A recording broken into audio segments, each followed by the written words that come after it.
Here's to the last episode of the year. Yeah. Honey.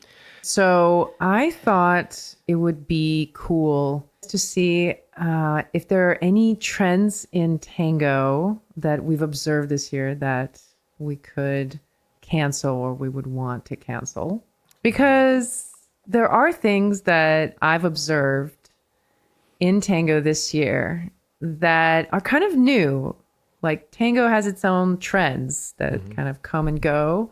Yeah. And there's been some things that I've sort of noted that I've been kind of like not on board with.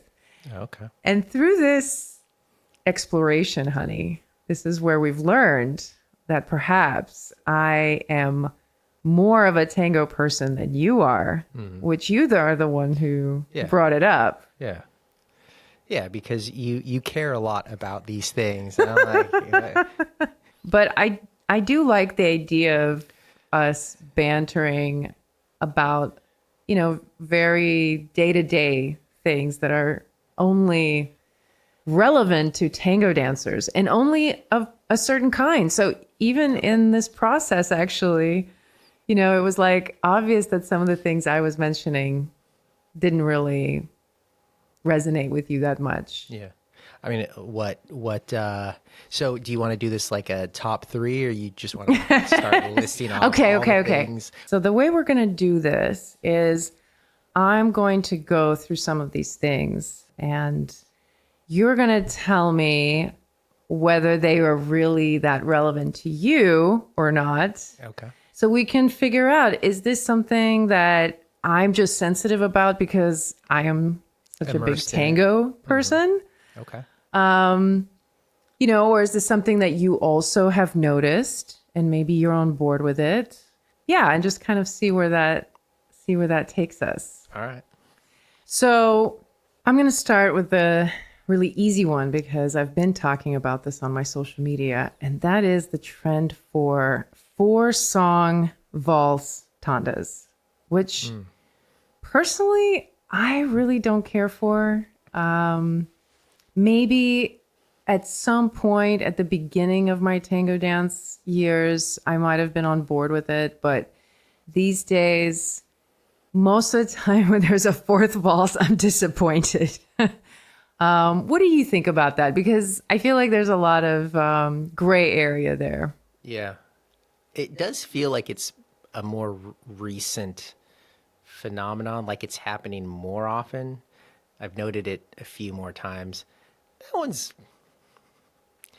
it's not the worst thing in the world when there's a 4th song. Sometimes I'm stoked and I'm into it. Sometimes I'm not. So it largely depends on probably who I'm dancing with.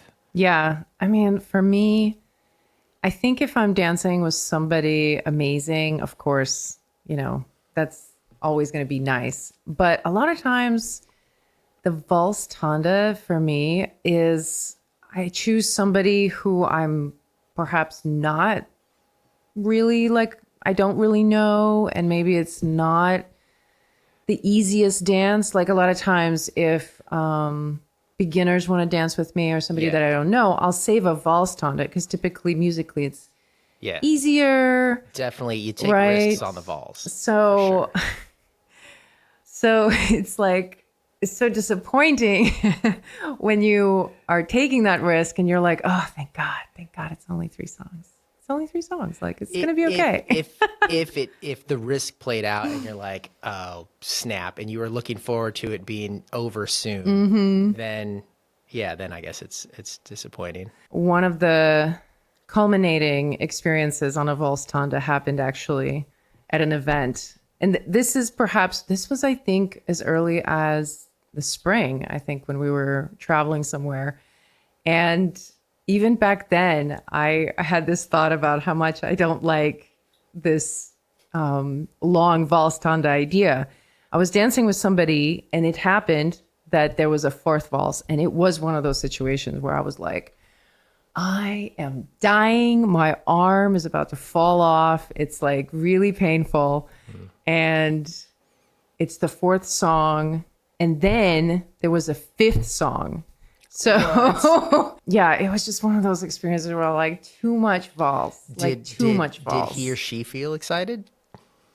Yes, they felt very excited, and I'm really happy that they had a good experience. So in the end, it was fine. I'm imagining Jim Carrey right now. Jim Carrey and Courtney Cox. Yeah. 5 times? Yeah. I know. I must be tired. Exactly. Yeah, so that trend I'm sort of not on board with. And I found that people are kind of split on it. I posted about it on social media in the last couple of weeks, and there were a lot of people who were like, absolutely. And some people were like, I don't even like 4-song tandas. They prefer 3-song tandas, like a lot of people. Yeah. And I can kind of feel that. I think like after COVID, when we came back, right? Sure. Just feels like 3-song tandas is just Again, right. Where does the 4-song tanda originate? Yeah, that's a good question. We need to get to the bottom of this. I still don't know. Yeah, I don't know. People are digging the 3-song tanda, and it might just make more sense depending on your location. You can imagine Americans and I'm like, look, man, I got some work to get to. Yeah. Like 3-song tandas, I want to get my 5-6 tandas in an evening and then get back to sleep before 11. Wow, you're thinking like very efficiently. You're like Tom Cruise from Mission Impossible going to a Milonga. Because I'm American, honey. Okay. So that's one that I've been kind of vocal about. Now, if we were to continue talking about just the overall trends in music this year, Yeah. I kind of have observed that there's been a lot more like esoteric, kind of experimental music more and more often that I hear from DJs. And I personally don't really like that trend. And I'm curious whether you have observed this. Is that something that... I like new music. I like music that I've never heard. The more rhythmic and new it is, the better, because rhythmic's easy to dance to. Or if it's got a melody that's intuitive, I'm super into it. Like this is the difference between us. I like live music, right? Oh, I that's like how right. they You like always live introduce- music. Or they can introduce new elements or sort of quality in a live performance. I'm all for that. Do you feel like...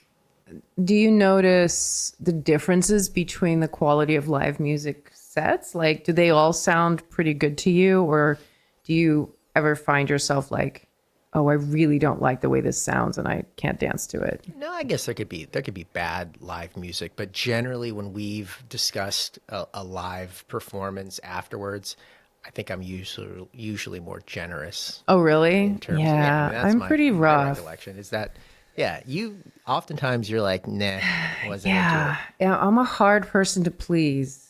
But, if I were to reflect on the experience of live music this year, I do think that overall I've found myself being more impressed this year than before. Like I have more memories of being like, oh, wow, this is really good. So I think overall the level of musicianship in the tango world has gotten better, so This is live performances that you've seen in Los Angeles or outside of yeah, Los like Angeles. any time that we've gone to a festival or a marathon, if there were live performances by orchestras, I was kind of like impressed.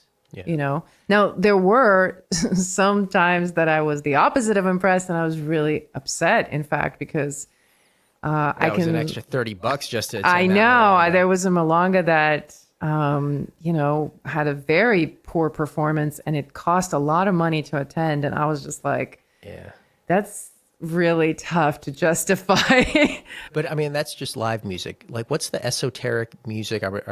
Is it I've just newer, noticed more contemporary bands or esoteric songs from old orchestras? I guess it's a little bit of both. There's been more cases where I'm hearing the DJs, throughout their sets, and the further the night goes, the more every tanda that's played is difficult to dance. It's difficult to recognize, whether it's because it's a new version of it that's contemporary, or it's a version that's very, rarely used from, from other decades. It's like, yeah, music that I don't recognize, that's difficult to dance, that's more experimental. So it's kind of a broad, general category that would put any, middle range dancer in this place of like, what do I do with this music?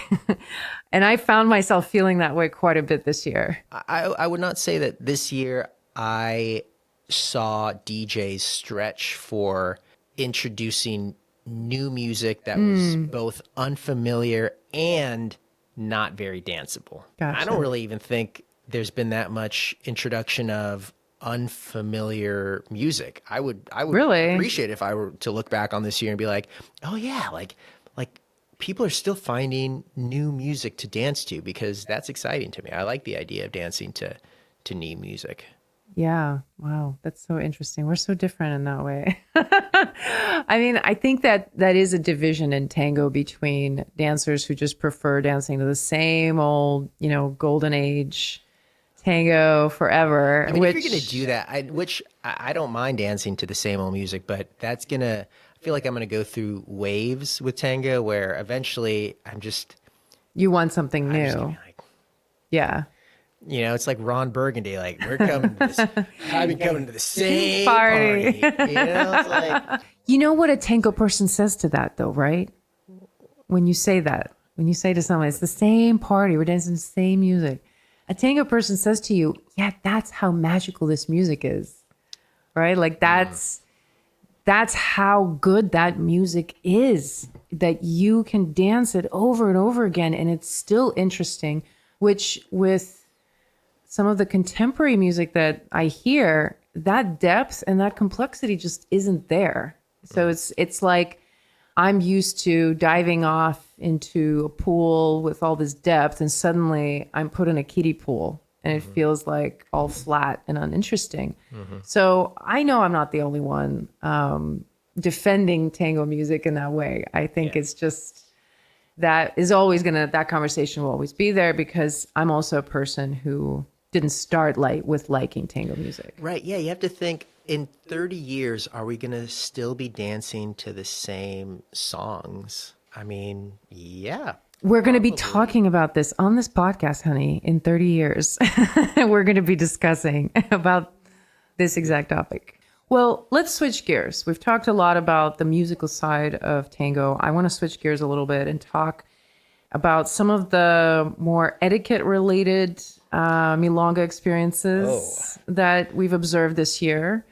And one of them is actually coming directly from you and a friend of ours, and that is the trend of Gangster Cabeceo. Gangster Cabeceos. Now, because this is something that I got from you, I thought you would explain to our listeners exactly what is a Gangster Cabeceo.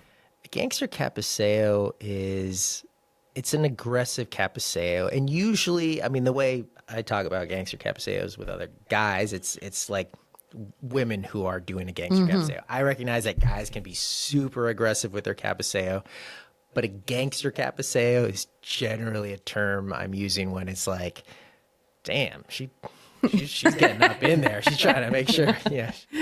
I mean, it's like a straight up ask, like a verbal So it would ask be anything from verbally asking to like, what else? Yeah, anything that makes you feel like you're being really pressured into the dance.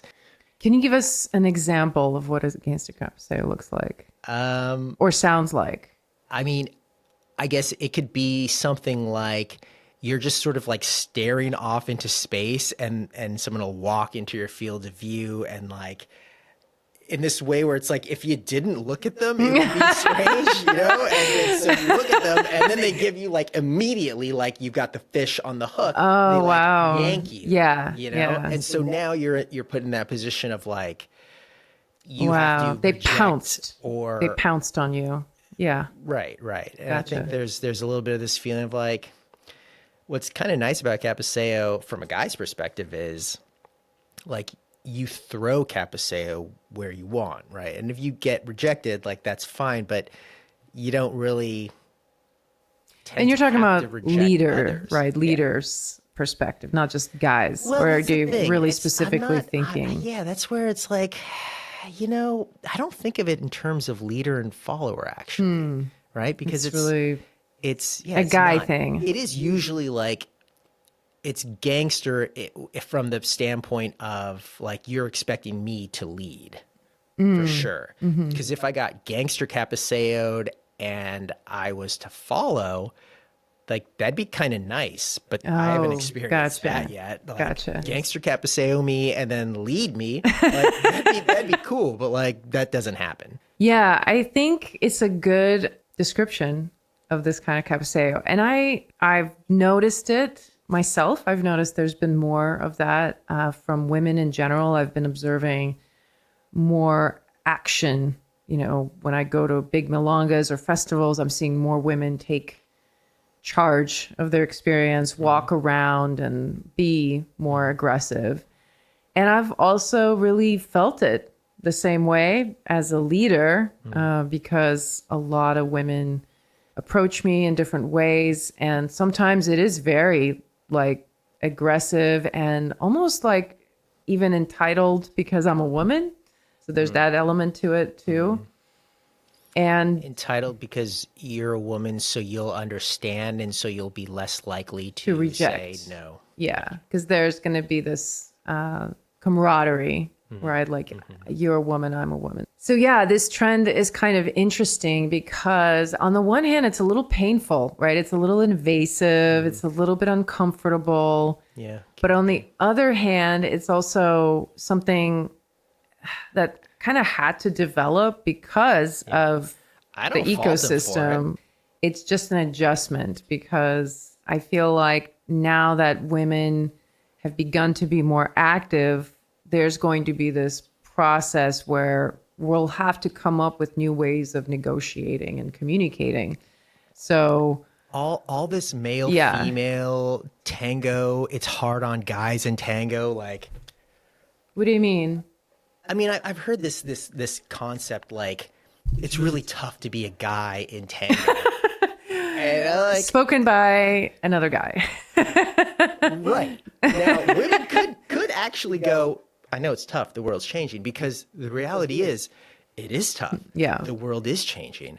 It is not 1950s, I'll buy you a drink, that's my entrance into a conversation, I'm a breadwinner. Like, these things are not Yeah, the norm anymore. I mean, there are a norm in some places, but they're not a norm here for They're sure. not a norm here. Yeah. And it's difficult for individuals in society to deal with those big changes in society. And that manifests in maybe people wanting to hold on to some kind of traditional gender dynamic. Oh, that's totally true. I mean, I still hear stories of tangueros who don't, they say that they won't dance with somebody who wears flats.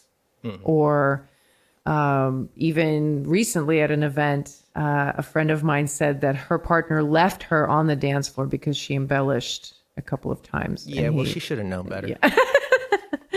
So I think that is very true. That there is that feeling of change that makes it uncomfortable. And I think kudos to you that even in cases of gangster cabeceo, you take that as an opportunity for self-reflection. Whereas for some cases, I know if a woman capaceos a guy, like there are cases that that guy will see that as an insult and will never dance with them because they believe that capeceo works in a very particular way. So on some dancers, like they won't even acknowledge you if Yeah. you do that. And that might be the case, but I certainly hope that any woman listening to this doesn't take that particular example and extrapolate it as a default or as the median position Right. of men. Yeah. Because the world is changing, and maybe that was the median 50 years ago, but It might be different now, and it may continue to be different. Yeah, totally. Here, here. Well, we're going to move on to one it's kind of a funny one because I don't know if it really makes a big difference to you as much as it does to me. No. But you know how you go to a Milonga and typically whatever seat is open, you just kind of sit there to like take your shoes off. And, you know, in between tandas, you might like sit somewhere and chat with somebody in a seat. And I think there's this general sense that the chairs are just kind of communally shared. Mm-hmm. And then there will be like this one person, you know, here and there that I'll notice like they get really upset that you've taken their seat. And I feel like recently this year, I've had more cases of that happen where they would get either I would upset them because I was in their seat, or I've observed other dancers sort of get into this confrontation with someone about like, oh, you know, this is your seat. And, you know, the other person being upset. Have you? Cute Housewives of Beverly Hills. I know. Edit right here. And I wonder, because it might not matter to you that much because you don't bring a lot of stuff with you. So I wonder. Oh, yeah, I guess I haven't really considered, you know, from the women's perspective, because of course, like, reserved tables. I don't think I've ever reserved a table. Why would I want to email someone to reserve a table and be locked into going when it might be the case that by the time comes around, I'm tired and I don't want to go out anymore. And now I'm a flake. That I would hate. Yeah, we're not those kinds of dancers yet, honey. I think the reservations are more for people who live by that sort of mentality of like, hey, it's Friday night, we're going. You know, like every Friday night, that's what we do. Yeah. Every time that Milonga comes around, that's what we do. That's our thing. We go to see our friends. We hang out. We drink champagne. Yeah. And it's wonderful.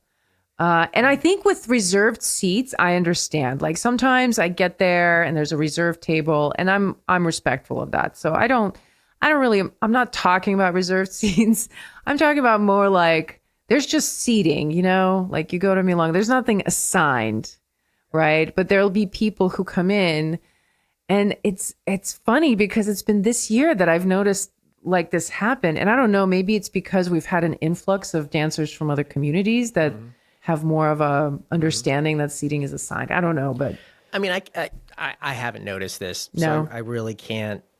Yeah. Okay. So that was really me. I get really like worried that I'm going to take somebody's chair, but yeah, generally I don't sit.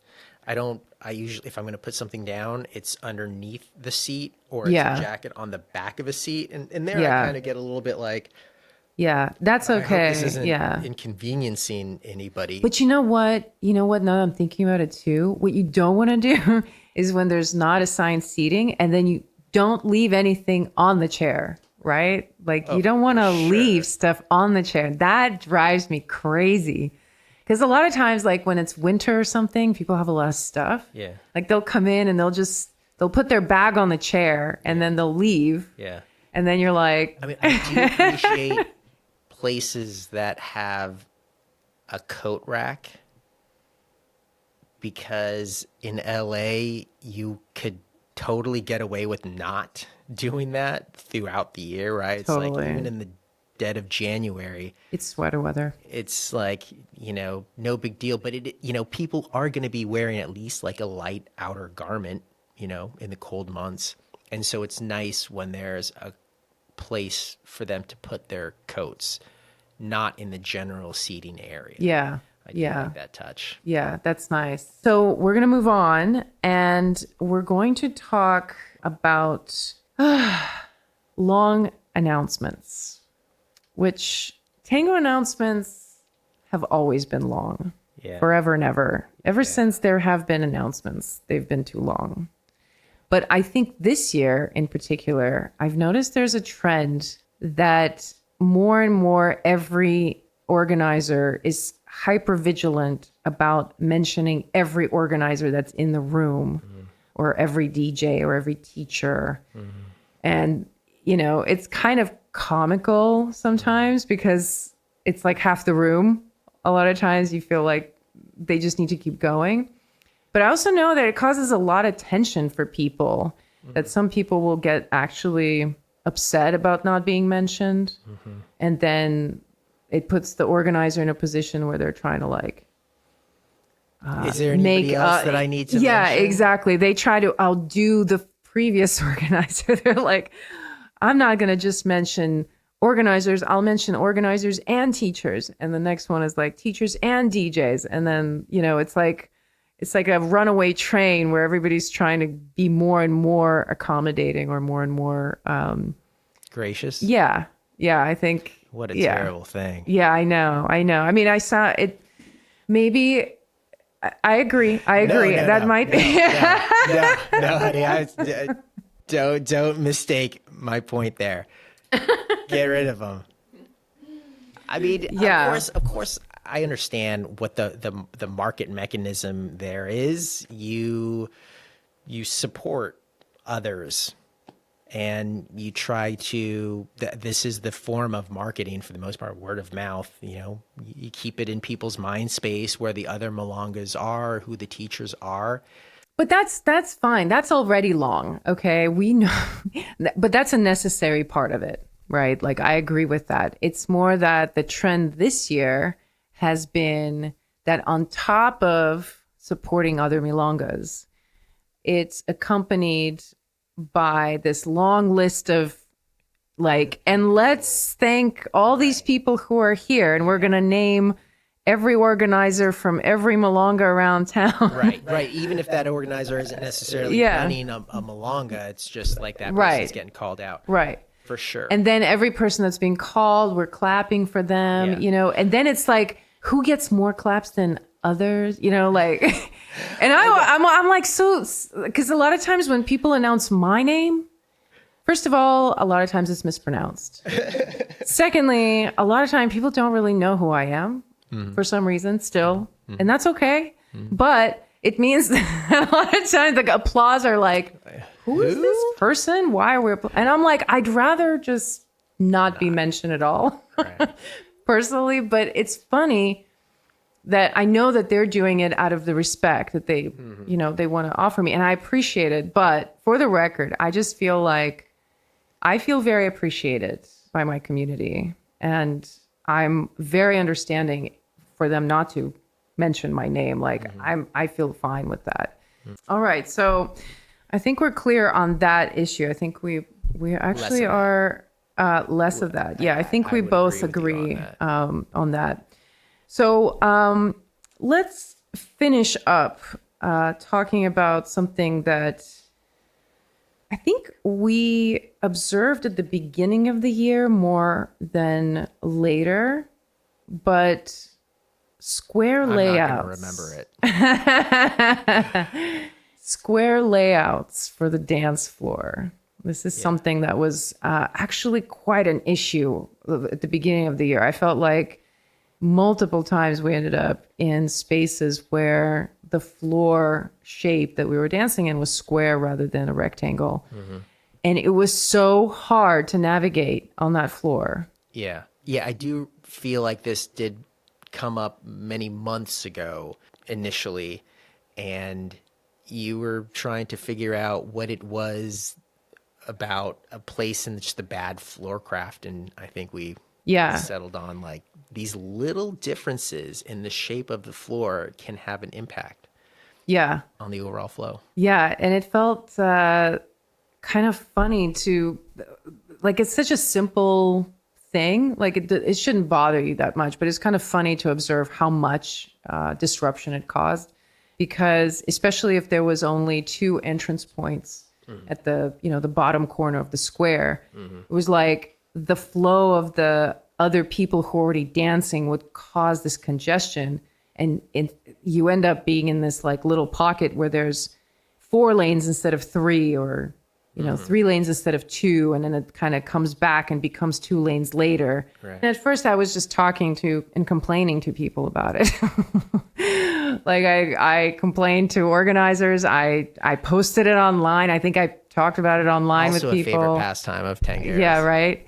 And so then eventually other people started confirming my suspicions. And I think it actually, for the most part, I didn't find this to happen later in the year. And in fact, the venue where I first felt it, like I've noticed they haven't been doing that because their floors sort of can be, made smaller or larger or reshaped. So that's definitely a trend that perhaps is not even an issue anymore, but I definitely would hope that it would, not last much longer because it's much harder to dance on. Yeah, I don't know how that can be changed. I mean, a lot of places might not have very much. Yeah, and I haven't even touched on odd shaped spaces. Those are even more difficult. There are venues now that I don't enjoy dancing in just because the shape of the floor is so weird and it always feels kind of off. Yeah. Do you feel that way? Yeah.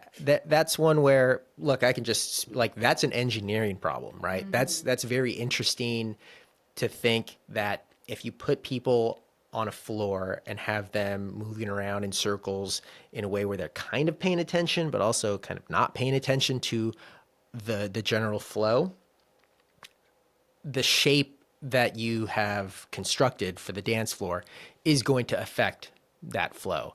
It's so much about like feng shui. There must be like some sort of a tango feng shui because some spaces they might even have everything by the book and it still doesn't work. Yeah. So you're saying you want to cancel square I want to cancel square layouts. Yeah, I just think it should never be square. And Rectangular, please. Gotcha. Yeah. Yeah, I think rectangular is the best. Not even circled. Like I don't even like circle layouts. I've never seen a circle. I think I might have danced on a circular floor maybe once, and I didn't really care for it because it's hard to tell where you are. It's so weird, isn't it? Yeah. And the same thing with square floors. It's hard to tell where you are for some reason because with the rectangular floor, you have a long side and a short side, and somehow that helps. Yeah. I think that's true. I would agree. Cancel Square floors. Okay. Our last item to cancel is long performances. Performances that last longer than, what do you think? What do you think is a good number of minutes for a performance set at a Milonga, like a Saturday night special Milonga that charges you a little extra because there's a performance? What would be a good amount of time for a performance? I mean, I'll give you 3 songs. 3 songs. Yeah, I feel like that's fair. I feel like a short tanda's worth, 3 song. We're back to 3 song tandas. I'm expecting 3 songs, so if you do 2 and call it bonus, I'm like,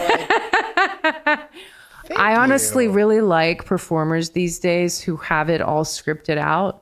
Because there are performers who will get, standing ovations over and over again, and they can dance 10 songs and people are still going to clap for more. Mm-hmm. But I really like performers who just kind of have a really clean process with that, where after 2 songs, they leave and then, there'll be applause and then they'll come back and dance. And maybe they'll even dance one more song. But then after that, music is on and we move on. Like there's none of that like, oh, is there going to be another one? And granted, there's been some cases too that are kind of cringy where you can tell that the people are kind of done with the performances. They're like not so enthusiastic, but the performers still want, they're still expecting to dance. So they're sort of, you want another one, right? You want, there's a little bit of like, let's get it up for me. Well, I mean, are they wanting to finish out their performance, or are they being paid for the performance? And I don't an expectation for them to do 3 dances. Like that's the thing. I don't know about the economics here, but you started it with you're paying a little extra to go to this Milonga for these performances, and right there I was like, I'm not on board. Yeah, well, that's typically what it is, right? Like when you go to a Milonga that has a performance, it's a little bit more expensive, and granted, performances really attract a lot of different types of people. There might be even people who are not regular Milonga goers Yeah. who go to a performance. So they do have a place, but I feel like, 15 to 20 minutes is a really nice amount of time. Yeah. And I appreciate when it's like 3 songs, maybe 4 songs, with a encore. But I feel like there's more and more of a trend to add on more performances rather than less. Not to have just one couple, but we're going to have 2 couples. And they're both going to perform 2 songs, or Yeah. it ends up being like 45 minutes. I mean, this might be a market mechanism in action because I feel that it totally makes sense for an organizer to say, some people will desire this. Some people who might not normally come out will come out, pay a little extra for the performance. Great. It's a little extra money in the organizer's pocket. What does the next organizer do? Potentially tries to capture some of those economic rents. And so they put out performances. And so you get a little bit of this wave-like feature where everybody kind of climbs in and then it's sort of played out. People start to hate it and then it declines. And you could describe a lot of tango in that way, right? I mean, the whole like too many visiting teachers. It's like, well, maybe somebody brought a visiting teacher and it did really well.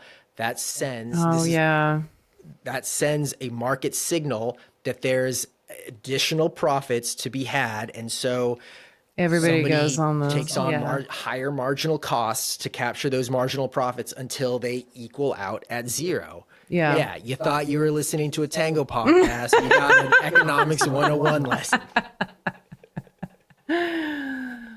We started on a 4-song Vals Tanda. We ended with an economics lesson. I love it. So I'm glad that we're on board on that one as well. We do align. So whether you are a diehard tango dancer like myself or tango dancer on the periphery like my husband, I think we're in agreement on this point. So now, the last part of this episode, and I would invite our listeners to join us in this little fun game, is that we're going to think about if you could take one of these, if you could really eliminate only one of this whole list, which one would you eliminate? Which one is the one that you feel is the most relevant? So I'm just going to go through the trends that we covered that we would like to, or I am considering. So one was of course, the 4-song Vals Tanda. Other one is a lot of esoteric music, whether it's contemporary, orchestras, or it's modern tango music that doesn't get played very often and you don't know the songs.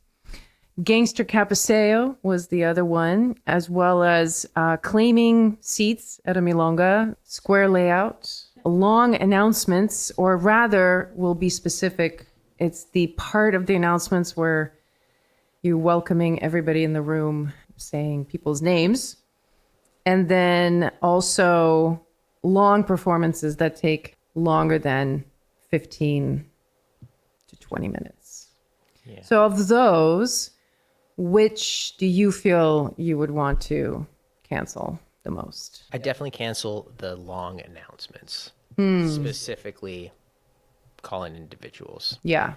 I do think that that's the one that I would pick as well, even though I just as well might say shorter performances, like that one's actually is kind of up there for me, and it always has been, but that's just because I'm more of like a socially driven dancer and I always want to choose the dancing. So I'm actually curious for listeners to maybe pop into the comments what you think would be your number one choice for cancellation from 2024. But as we leave, I wanted to kind of end on a more positive note.